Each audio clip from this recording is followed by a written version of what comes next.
La uva, después de ser transformada, ya está muy cerca de poder ser disfrutada por todos los amantes del vino para saborear todo su esplendor. Sin embargo, hay vinos que se pueden someter a otro proceso llamado crianza. Así que regresamos a Aguascalientes con Pablo Alonso, quien también dirige la vinícola Santa Elena, y nos ayudará a conocer este proceso.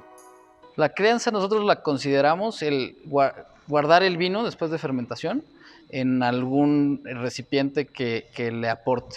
O sea, porque al final de cuentas, la crianza, por ejemplo, en un tanque de acero inoxidable completamente hermético, no existe, no vas a tener una evolución del vino. Pero es ese guardar el vino de forma que vaya evolucionando poco a poco para que no se quede como un vino joven y que de esa forma el tipo de sabores y de aromas que vas a encontrar vaya cambiando, así como la complejidad, ¿no? Y hay muchos estilos de crianza que van a ir dependiendo del tipo de vino que estés haciendo, así como de la región y muchas tradiciones en zonas muy europeas, y últimamente pues, se han estado retomando ciertas cosas que se encuentran en diferentes vinícolas, en diferentes regiones, que son o muy novedosas o muy tradicionales, como yo les digo, de repente nos volvimos hipsters otra vez en el vino porque dijimos ya se nos olvidó un poquito lo que habíamos pasado, ¿no? Entonces eso es un poquito una guarda para que evolucione lo que estás haciendo. Yo pienso que fue casualidad porque, te digo, primero fermentabas en vasijas de barro y le agregaban alguna que otra cosa, y con el tiempo lo que se dan cuenta es que el vino cambiaba. Entonces se nota que podía mejorar o empeorar y empiezan a hacer experimentos. También era una forma de poder transportar una bebida que si tú transportabas agua en ese entonces, pues era un riesgo muy grande porque el agua se empieza a descomponer muy rápido cuando está cerrada y no estaba clorada, obviamente, no tenías ningún conservador. Luego, por ahí, sobre todo la relación que importó mucho fue la relación Francia-Inglaterra. Entonces empiezan a transportar vino de Francia a Inglaterra y lo empiezan a hacer en toneles de madera. Y yo creo que lo que sucedió, digo, sin seguir las notas así de la historia, es que dicen, oye, ¿por qué sabe mejor el vino en Inglaterra que en Francia? ¿Y por qué sabe como a maderita? Y entonces empiezan a darse cuenta de que tenía una influencia importante la madera como un ingrediente, y se empieza a desarrollar el tema de la guarda. También, digo, por estas casualidades de la vida y por poder diferenciarse de un lugar, porque no tenías una marca, era muy difícil. O sea, imagínate que pues tú empezas a hacer un vino y no podías tener noticias de la región ni de los productores, entonces por eso se van creando las denominaciones de origen. Entonces hay muchas cosas que vienen desde la parte histórica y casualidades que se van encontrando para hacer del vino lo que conocemos ahorita. Muchas veces creemos que seguramente a alguien se le ocurrió que el roble francés de X árbol iba a ser el mejor, ¿no? Se fue encontrando con el tiempo y eso yo creo que es lo que en México vamos a ir encontrando poco a poco. O sea, esas zonas que se van a ir desarrollando para competir cada vez de una forma más adecuada con el resto del mundo y que nos vamos a ir especializando cada quien en una cosa, ¿no? Eso es lo bonito e inclusive ahorita hablando de la madera, ¿no? Ya encuentras roble, antes era roble francés o americano y se acababa el mundo y creíamos que solo ellos iban a poder hacer buenas barricas. Ahorita encuentras de Europa del Este, o sea, Hungría, encuentras inclusive esfuerzos en Sudamérica, empieza a haber roble de diferentes regiones y que tienes diferentes aportes y diferentes cualidades de cada región, ¿no? Bueno, aquí en Santa Elena tenemos principalmente 4 superficies que estamos trabajando también en diferentes tamaños, ¿no? Te digo, el inoxidable, que lo hemos ido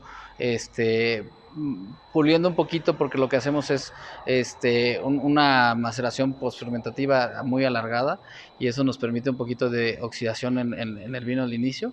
Y después nos hemos ido metiendo, yo lo platico siempre así, digo, nos volvimos locos por el inoxidable en las vinícolas, como cuando nuestras mamás descubrieron los microondas, ¿no? Entonces ya todo lo querían hacer en el micro, olvidándose de la, ¿cómo se llama?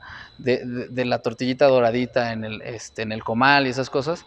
Entonces, desde hace 3 años empezamos un proyecto aquí en Santa Elena, sin conocerlo todavía nosotros, donde hemos ido metiéndonos en nuevas superficies para crianza y nuevos volúmenes de capacidad, porque también incide muchísimo la superficie, pero el volumen. Entonces, en la madera ahorita estamos haciendo crianzas en barriles de 5,000 litros, toneles de 5,000 litros, como este, que tienen un aporte relativamente cuidado de la madera. La ventaja de esto es que si tú tomaras toda la madera y ves la superficie que tiene contacto con el vino, va a ser mucho menor a lo que tiene una barrica. La gran ventaja de esto es que también los podemos usar en la fermentación y nos ayudan a ir puliendo los taninos desde antes.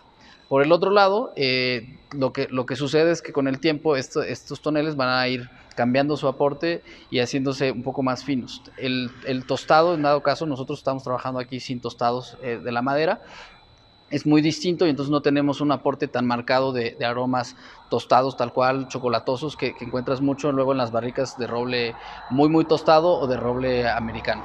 Y por el otro lado nos hemos ido metiendo en superficies que no son tan comunes en México en este momento, porque había un montón de lugares con barricas y también con tanques de concreto, pero empezamos un proyecto con tanques de concreto como que son tanques pues sin recubrimiento epóxico, porque luego mucha gente dice, bueno, entonces por dentro ¿qué tienen? Y por dentro tiene concreto igual que por fuera. Tienen colado todo el sistema de enfriamiento, de forma que no tienes ninguna parte que te afecte en la fermentación o en la guarda, y tienes un contacto directo con el concreto. ¿Qué pasa? Que el concreto, al igual que la madera, tiene unos poros, y estos poros permiten que pase un poquito de oxígeno y el vino sigue evolucionando, cosa que no encuentras al 100%, que no encuentras en un tanque de acero inoxidable. Estos tanques tienen una capacidad de 3,800 litros y los usamos para guardar vinos blancos y tintos. Tenemos 2 tanques ya definidos tanto en la madera como en el concreto para vinos blancos, y los otros 6 son de tintos. Hacemos crianzas de 8 meses más o menos, a 10, 12, 14. Y el nuevo proyecto, que son las vasijas de barro, que la idea es un poco regresar a los inicios de esas crianzas, y estamos usando en vinos blancos con variedades que son mucho más finas, para tratar de incidir muchísimo menos en la frutalidad y en los aromas de las variedades, ¿no? Tal cual como vienen desde Europa o Asia, ¿no? Venga la variedad. Y aparte tienen lo típico, ¿no? Las barricas, sí. Bueno, las barricas trabajamos, el 100% ya estamos en barricas de roble francés, en diferentes capacidades, porque estamos con 225 y 400 litros. Tenemos una gran parte de una tonelería que se llama Bud, y de ahí nos hemos ido haciendo catas de diferentes tonelerías que inclusive nos tocó nosotros importar porque no encontrábamos en México. Cosas tan puntuales como definir si tenemos tostadas las tapas o si tienen tostadas las duelas, que es un trabajo que hemos hecho y que sobre todo más bien ha hecho Aurelio, que es nuestro asesor enológico, con las tonelerías, y les tenemos peticiones súper puntuales que de repente parece una obsesión, pero yo creo que es un punto de llegar a lo que estamos buscando en el negocio y en nuestro aporte al vino mexicano. Pues mira, hacemos guardas para vinos blancos y tintos. En blancos estamos en 6 meses, no pasamos los 6 meses, pero no todo el vino pasa por las barricas. Entonces, por ejemplo, ahorita estamos produciendo Sofi Blanco 2020, y con Sofi tenemos es prácticamente el 80% del vino en tanques de concreto, y el otro 20% ya está en barrica. Ahí se va a quedar más o menos 6 meses, pero lo que vamos a hacer es rotar los vinos para ir variando el aporte y no tener un vino súper marcado de barrica. En el caso de los tintos, arrancamos en los 8 meses, y de ahí nos vamos a 8, 12, 14, hasta 18 meses de guarda. No estamos haciendo guardas muy largas porque no queremos marcar de más los vinos, y es un poquito la idea que traemos de que lo que resalte sea la fruta, la especie, lo que venga en la variedad, ¿no? Ser muy cuidadosos en el aporte de la madera. Hemos sido testigos de un largo proceso para la creación del vino. Años de estudio para lograr ser un enólogo que pueda extraer lo mejor de la fruta cada vendimia. El trabajo de manos mexicanas apoyándose de herramientas que la tecnología ha desarrollado.